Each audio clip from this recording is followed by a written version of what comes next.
Hvala puno.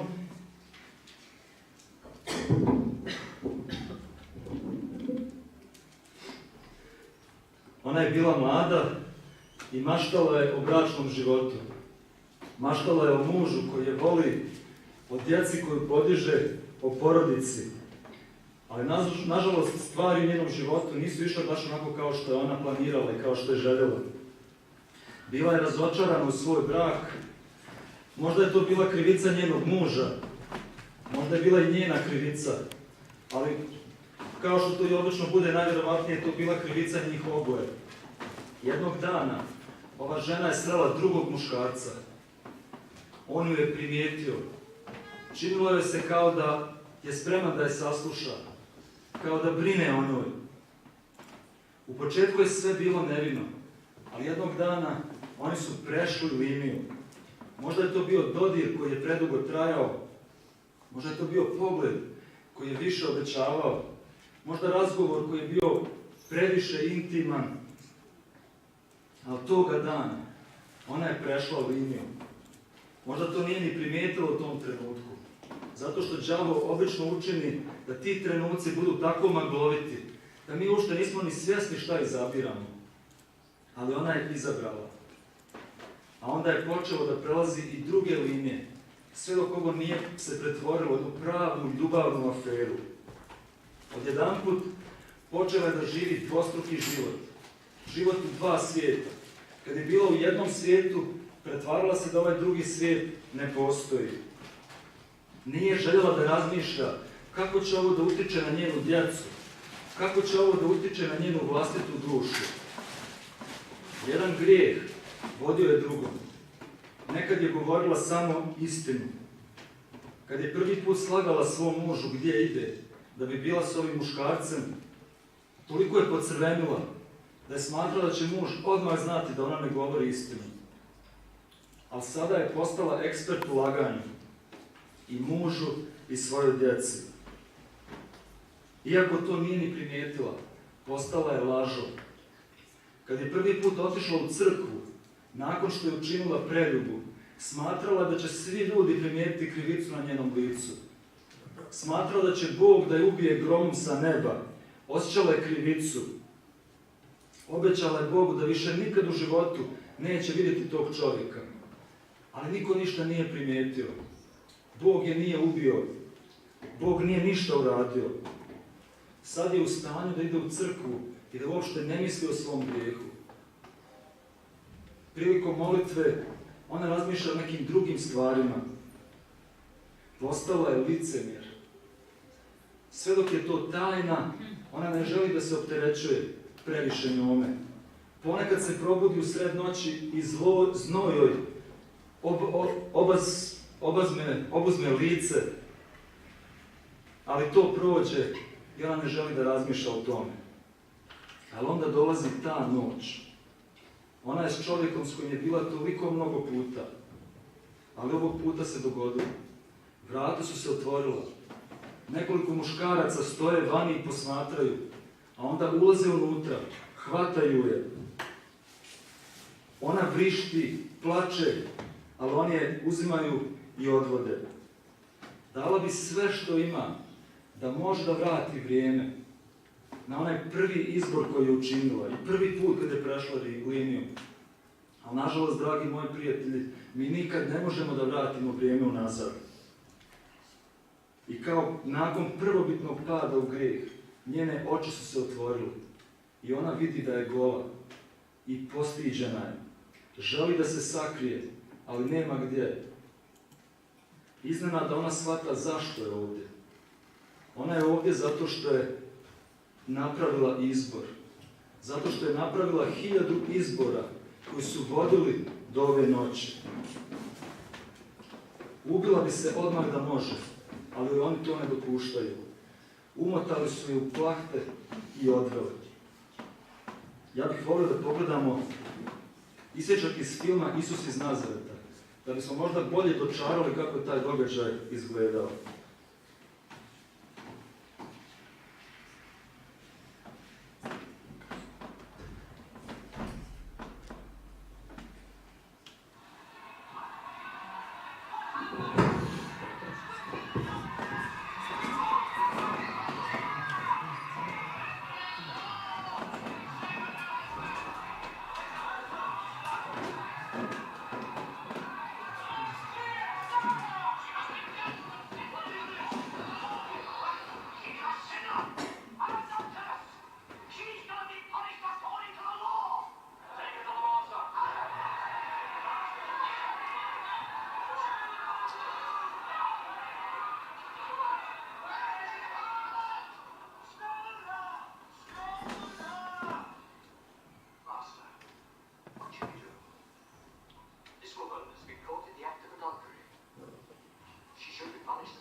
Izvinjam se što je klip na engleskom, nisam mogao da nađem subtitle na makedonskom i na srpskom jeziku, ali nadam se da ste razumjeli.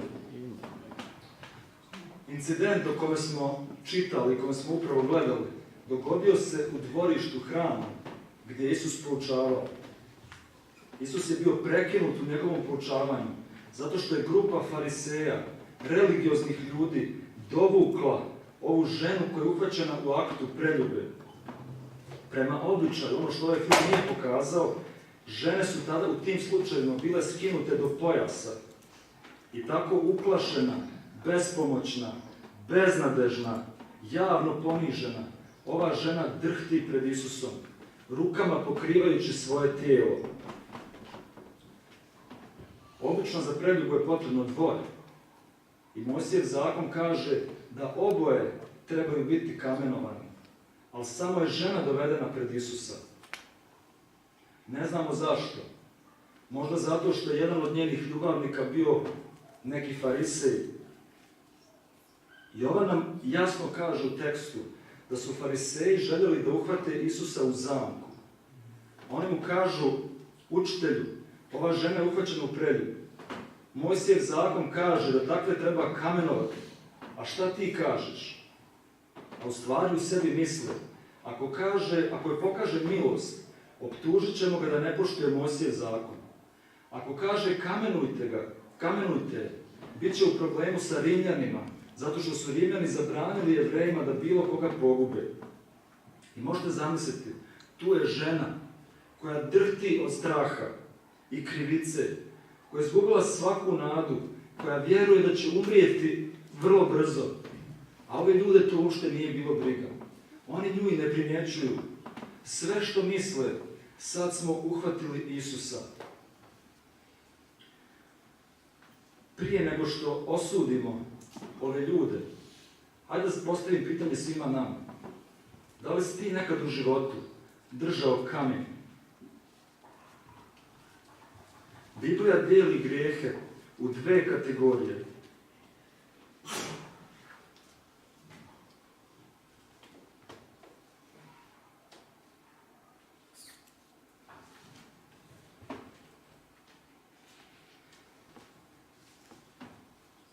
Biblija dijeli grijehe u dve kategorije. Grijesi tijela i grijesi duha. Grijesi tijela su obično naši apetiti koji odu van kontrole. Koji su to grijesi tijela? Grijesi tijela su preljuba, proždrljivost, pijanstvo i slični grijesi. Ovo su vidljivi grijesi. Ovo su vanjski grijesi, spoljašnji grijesi. Ali Biblija također govori da postoji jedna druga kategorija grijeha. Grijesi koji se zovu grijesi duha. Koji su grijesi duha?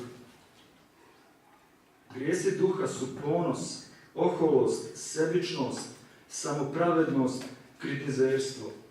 Ovi grijesi nisu tako vidljivi i uočljivi kao grijesi tijela. Oni ne izazivaju mnogo trača. Možda zato što je i trač jedan od grijeha duha.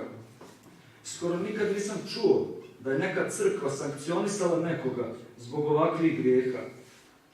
Mi ljudi ne pridajemo mnogo pažnje grijesima duha, ali želim da vam kažem da Isus pridavao itekako mnogo pažnje grijesima duha.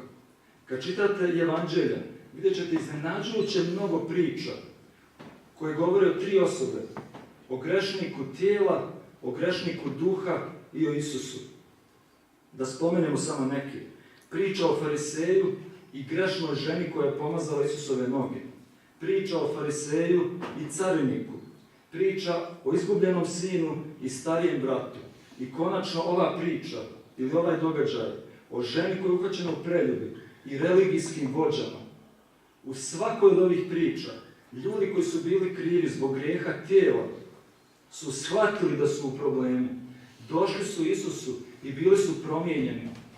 S druge strane, ljudi koji su patili od grijeha duha su bili slijepi.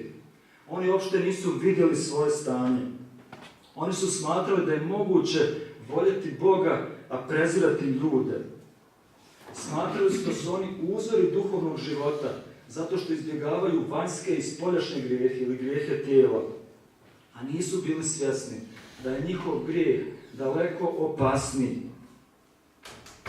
Znate zašto je njihov grijeh daleko opasniji? Znate zašto su grijesi duha daleko opasniji od grijeha tijela? Zato što grijesi duha uništavaju našu sposobnost da volimo. Uništavaju našu sposobnost za ljubav. Ja sam u životu mnogo puta vidio dva pijanca kako se zagrle i pjevaju zajedno. Ali nikad u životu nisam vidio dva ponosna čovjeka da zagrle jedan drugoga. Zato što su grijesi duha i ljubav nepovezivi. Mi smo danas skandalizovani grijesima tijela. Isus je bio skandalizovan grijesima duha. Pročitat ću vam jedan citat poznatog hrišćanskog pisca C.S. Lewisa, koji ovo baš vidljivo opisuje. On kaže ovako: grijesi tijela su loši, ali oni su najmanje loši od svih grijeha. Sva najgora zadovoljstva su duhovna. Zadovoljstvo da ubijedim druge da sam u pravu, da šefujem, da dominiram, zadovoljstvo moći ili mržnje, jer u meni postoje dvije stvari koje se nadmeću sa ljudskim bićem koje želim da postanem. To su životinjsko biće i đavolsko biće. Đavolsko biće je gore. Zbog toga hladni, samopravedni cjepidlaka koji redovno ide u crkvu može da bude mnogo bliži paklu od prostitutke. Hajde malo prokomentarišemo njegov citat. On kaže: grijesi tijela, pijanstvo, preljuba, proždrljivost, to su loši grijesi. Oni su loši, nema ništa dobro u njima. Ali on kaže, to su najmanje loši od svih grijeha. Najgori grijesi su duhovni. Zadovoljstvo da ubijedim druge da sam u pravu, da šefujem, da dominiram, zadovoljstvo moći, zadovoljstvo mržnje. I onda on kaže, u nama, u svakome od nas, postoje dva bića koja se bore sa našim ljudskim bićem. Životinjsko biće i đavolsko biće. I on kaže, đavolsko biće je gore. Ellen White ovo također ističe u knjizi Put život. I ona kaže ovako: ljudski sudovi su pristrasni, nesavršeni, ali Bog sve ocjenjuje onako kako stvarno jeste. Pijanicu preziru i kažu da ga njegov grijeh isključuju iz neba, dok oholost, sebičnost i zavist često prolaze bez ukora. Međutim, ti grijesi naročito su mrski Bogu, zato što se suprote dobroti njegovog karaktera, atmosferi nesebične ljubavi koja vlada u svemiru. Šta kaže Ellen White? Koji grijesi su naročito mrski Bogu? Oholost, sebičnost i zavist. I ona kaže dalje, onaj koji padne u neki teški grijeh može da osjeti svoju sramotu i bijedu i potrebu za Hristovom milošću, ali oholost ne osjeća nikakve potrebe i tako se srce zatvara pred Hristom i beskrajnim blagoslovima koje on donosi. Ja pretpostavljam da su ovi fariseji, učitelji zakona, religijske vođe, na početku svog života imali ljubav prema Bogu i bližnjima, ali svo njihovo znanje o Bibliji učinilo ih je ponosnim. Svi njihovi pokušaji poslušnosti učinili su da se osjećaju superiorni u odnosu na one koji su manje poslušni. Njihova duhovna moć učinila ih je da se osjećaju s prezirom prema onima koji su slabiji. I ono što je podmuklo sa grijesima duha, jeste da ih uopšte nisi svjestan. Sa grijesima tijela znaš da si zadrljao. Sa grijesima duha nemaš pojma. Hodaš kroz život sa kamenom u ruci. Osuđivačke misli, osjećanje superiornosti, netrpeljivost, ozlojeđenost, malo mjesta za ljubav. Ljudi stoje oko nas, drhte u krivici, beznadežni, bez ikakve nade, a mi ih uopšte ne primjećujemo. Nije nam uopšte stalo do njih. Kao i u Isusovo vrijeme, tako i u svim vremenima, pa i u našem vremenu, ima mnogo religioznih ljudi koji su hladni, koji su spremni da osude, koji bacaju kamenje. Ima jedna stvar u kojoj posebno uživaju. Osuđivati one koji su duhovno inferiorni. Nečije dijete malo nestašnije, ljudi podignu kamen. Nečiji brak ne funkcioniše, drugi kamen. Djeca mirišu na duvan, još jedan kamen.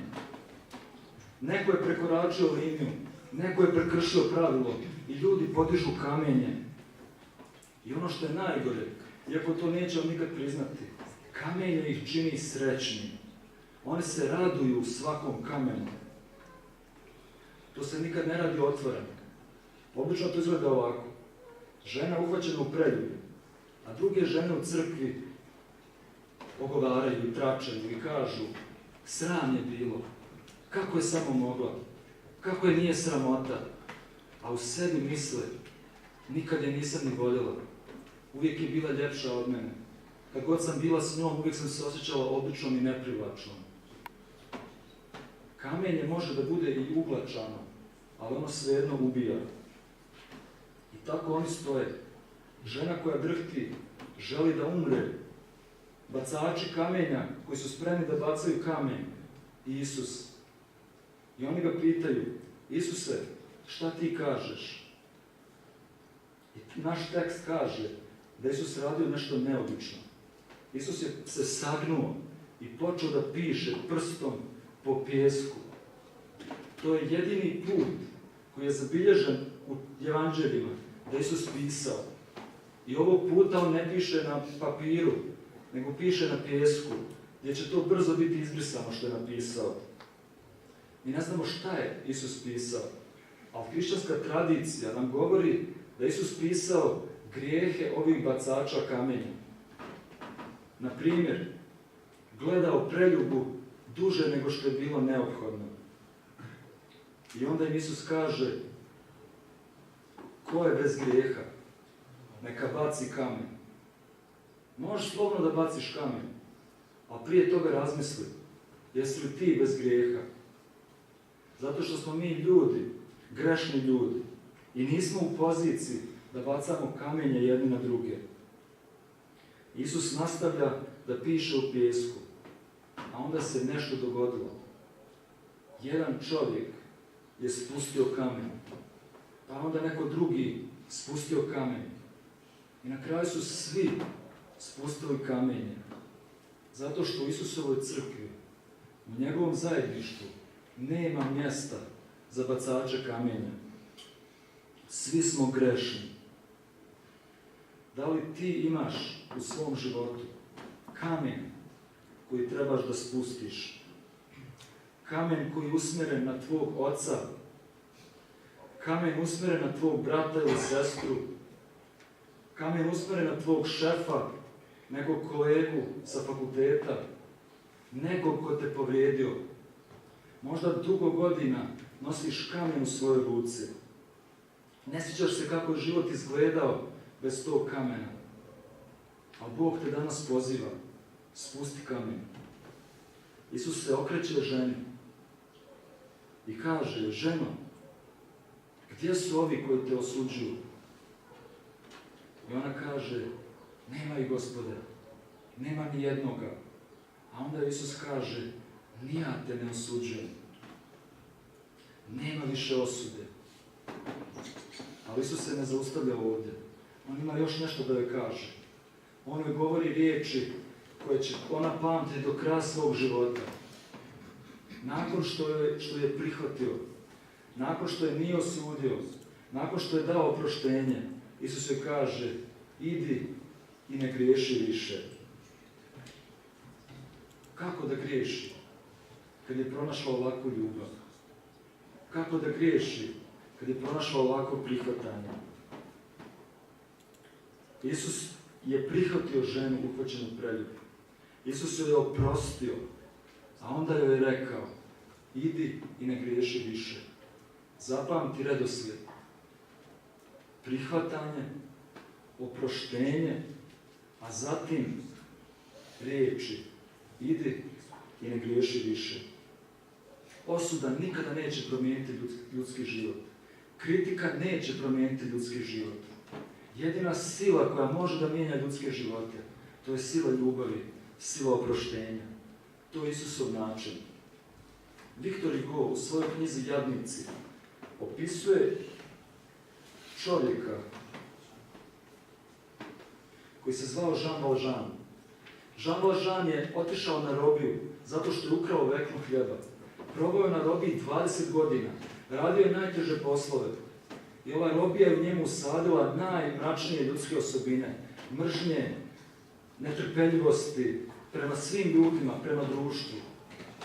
Kad je poslije 20 godina Jean Valjean izašao iz zatvora, krenuo je sa jednim ruksakom na leđima prema prvom selu koje je bilo tu pored zatvora. Bio je gladan, pokucao na prva vrata. Vrata mu je otvorio lokalni biskup. Biskup ga je primio u kuću, dao mu je večeru da jede, dao mu je sobu gdje će da prespava. Međutim, u toku noći u Jean Valjeanu se probudio njegov robijaški instinkt. Ustao je, otišao u kuhinju, u svoj ruksak strpao sav srebrni esaj koji je mogao da nađe, sve ukrase koje je našao tu u kući i pobjegao iz kuće. Posle nekoliko dana su ga uhvatili policajci. Posumnjali su da je sve to što je nosio u svom ruksaku bilo ukradeno od strane biskupa. Doveli su ga nazad do biskupa. A sad želim da svi vidite šta je biskup uradio i šta se dogodilo.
Žao mi što niste baš najbolje čuli. Kad su policajci doveli Jean Valjeana do biskupa, otvorili su njegov ruksak i rekli su, jesu ovo vaše stvari? On je rekao, da, to su moje stvari. Ali ja sam mu to sve dao.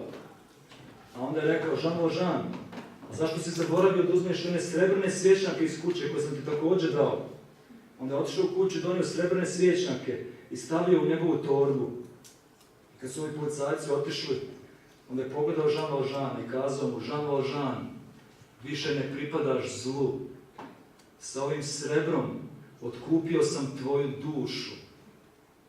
Oslobodio sam te straha i mržnje i sad te predajem nazad Bogu. I ova knjiga, ovaj film govore o Jean Valjeanu koji se okrenuo i otišao da živi novi život. Cijeli svoj život Jean Valjean je upotrijebio da bi pomagao siromašnim ljudima. Napravio je čitavu industriju koja je hranila čitavu pokrajinu. Jedan akt oproštenja je promijenio njegov život. Dragi moji prijatelji, Isus nam govori svakome od nas danas, ne pripadaš više zlu, svojom krvlju ja sam te otkupio, oslobodio sam te straha, oslobodio sam te mržnje, vraćam te nazad Bogu, živi životom dobra. Ja bih želio da zapamtite ovaj događaj na jedan simboličan način.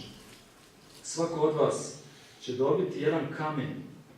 Ovaj kamen predstavlja vašu osudu, ono što mi gajimo u našem srcu protiv nekoga, pesnicu podignutu protiv nekoga, mržnju koju nosimo u srcu.